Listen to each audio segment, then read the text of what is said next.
Vous êtes dans Décryptage sur Africa 24. Dans cette édition, nous recevons le professeur Benedict OKEY ORAMAH, président de la Banque africaine d'import-export Afreximbank, en marge de la 6e conférence annuelle Babacar Ndiaye, tenue à Washington, aux États-Unis.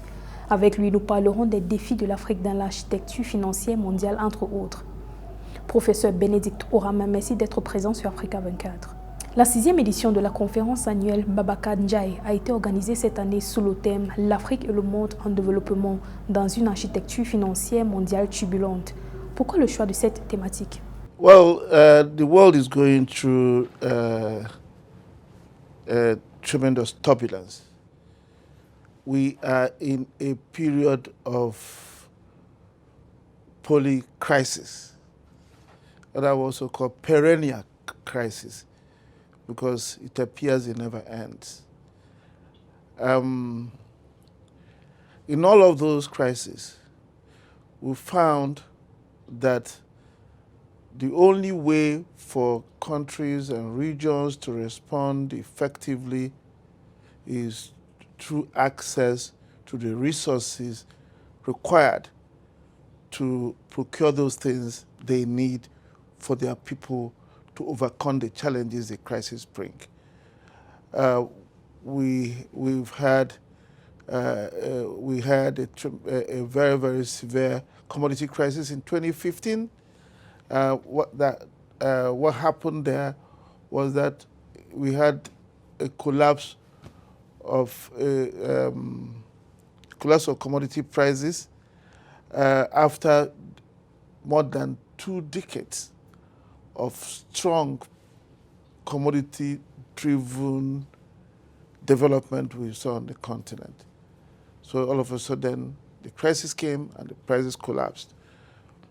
Countries did not have access to finance to manage the consequences of that shock. Then we moved on to the COVID-19 crisis. The COVID-19 crisis was devastating. Many countries could not quickly mobilize the resources to procure the medical equipment, the medical supplies they needed, personal protective equipment, test kits, and when vaccination came, even to procure vaccines. And not to talk of the financial consequences, access to finance to meet debt payment obligations, trade debt payment obligations.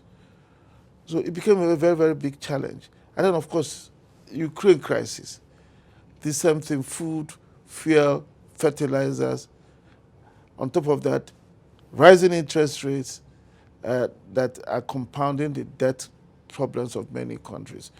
Dans son processus de transformation économique, l'Afrique a franchi le cap de l'élimination progressive des barrières, favorisant ainsi le commerce entre les États grâce à la zone de libre-échange continentale africaine.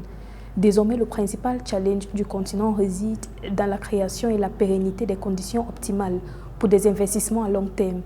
Quels sont les facteurs qui aujourd'hui restreignent l'accès à l'investissement en Afrique? If you ask some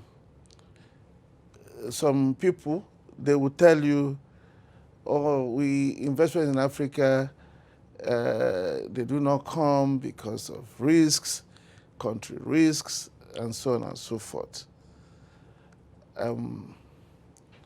Well, that may be true, but as we've seen, Africa is not the only part of the world that suffers from risks. And in fact, country risk has been globalized. We also know that the notion of Africa having higher country risk is questionable. Afreximbank has lent into Africa for almost 30 years. And I know other development banks and other commercial banks that have done so. For all these 30 years, because let me talk about the bank I know, Afreximbank. All these 30 years, we've maintained a non-performing loan ratio of no more than 4%, even at the height of the worst crisis. I do not know any other part of the world that has the kind of returns you see on the continent. So if we want, and what we have to do to bring investments into the continent is to integrate our markets. And that's what the AFCFTA will do. We have to provide a basis for trade and investment information that's required. And that is what Afreximbank is doing through its Africa Trade Gateway. When all these are put together, the AFCFTA, the information platforms Afreximbank has built, we would have a completely different story to tell about foreign direct investment, as well as Africa direct investment. Afreximbank soutient le projet d'une réforme de l'architecture financière mondiale en faveur d'une plus grande inclusion des pays du Sud. Quels leviers doivent être mis à contribution par les partenaires d'Afreximbank pour atteindre cet objectif? What we are doing today is all part of it. First of all, we want to make sure people know what is going on. People know what the situation is about the global financial architecture, the changes that are happening in the global environment and how they impact us as a people. And one of the things we believe we do for ourselves is to come together so we become a force. We begin to deal with the problem fragmentation has brought to us. So when we come together, we see we have a common problem that runs like a thread all across. We go and now speak with one voice. When we speak with one voice, the world will listen. La conférence Babacar Ndiaye fait avancer l'héritage du docteur Babacar Ndiaye, l'un des pères fondateurs d'Afreximbank.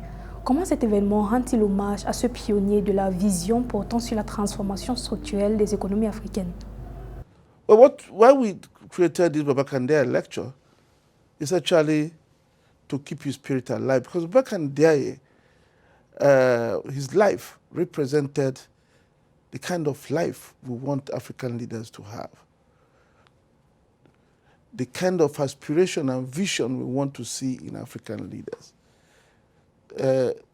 If you pause for a moment and think about it, without Babacar Ndiaye, there wouldn't have been an Afreximbank.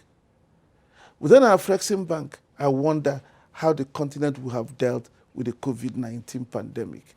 Who would have brought the $2 billion that Afreximbank put on the table that made it possible, against all odds, for African countries to have access to more than 200 million doses of COVID-19 vaccine. Without an Afreximbank, who would have supported the continent at the height of the commodity crisis in 2015, when Afreximbank disbursed more than $10 billion and averted a problem of mass trade payment defaults that would have set Africa back again. And you go to Africa Re. Today, Africa Re is reinsuring insurance risk on the continent. It is a respected institution that is making it possible for Africans to have access to reinsurance facilities. It may sound so simple to you, but it's not as simple as that. Without the Africa Re, many of the insurance companies in Africa may find it difficult to operate. And I can say the same for Shelter Afrique. So he was an institution builder. At his time, he looked at the landscape and thought that the different pain points we see on the continent will require specific interventions. And those specific interventions have to be underpinned by capital. And he then created the instruments, the financial institutions that can mobilize the capital to deal with those pain points. And we are living examples of the wisdom of that approach. So, although we celebrate him, we use him just as an inspiration to be able to remind us of what value a visionary leadership can bring to a people. We want African leaders to carry the kind of flag Babacar Ndiaye carried. Professeur Benedict OKEY, président de la Banque africaine d'import-export, merci d'avoir accepté notre invitation. Merci à vous d'avoir suivi ce décryptage. Restez sur Africa 24 pour les prochaines éditions.